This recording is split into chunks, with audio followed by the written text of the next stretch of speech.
It's a really traumatic history for the Native Americans, but it's also a story that needs to be told. In the North Woods of Wisconsin, a structure still stands. When they first came here, they had to get their hair cut, their braids were taken. Where children were forced to go.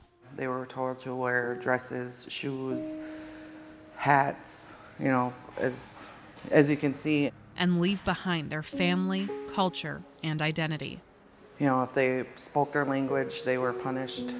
As far as the punishment, we aren't sure what kind of punishment that was.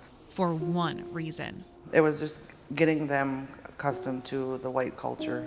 This is the Lac du Flambeau boarding school, where from 1895 until 1932, hundreds of Native American children were taken from their families to be taught under the U.S. government. A majority of them were from the Potawatomi community, Ho-Chunk, Menominee.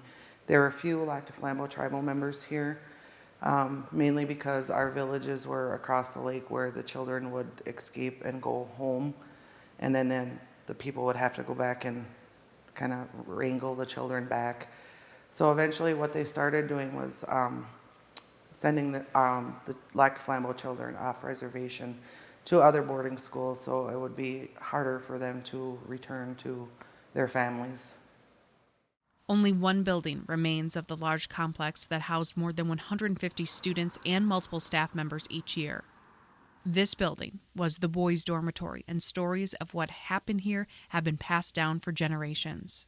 He would always say that they would either get locked into a room, and they were there until they agreed that they wouldn't speak their language or kind of retaliate, as they thought children were retaliating by speaking their language or trying to leave and wanting to go home. From the late 1800s until the 1900s, the Lac du Flambeau School stated it was a school for children ages 5 through 8, but tribal accounts and photos led many to believe it started even younger. Some of the children looked smaller than the age of 5.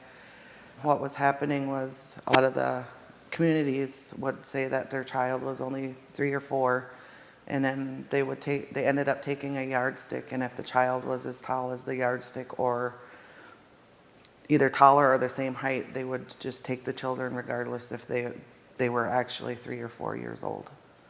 These rooms witness to that painful part of tribal history, now seeing a powerful and beautiful future for the tribe and its people. It's kind of like we're putting our foot down. Now they're teaching the language of their tribe, learning and creating like their ancestors, and celebrating their culture. No more taking, just our culture alone, and we're just trying to preserve that as, future generations go on, and just teaching our children, our culture rather than just one side of the culture that they only know in the history books.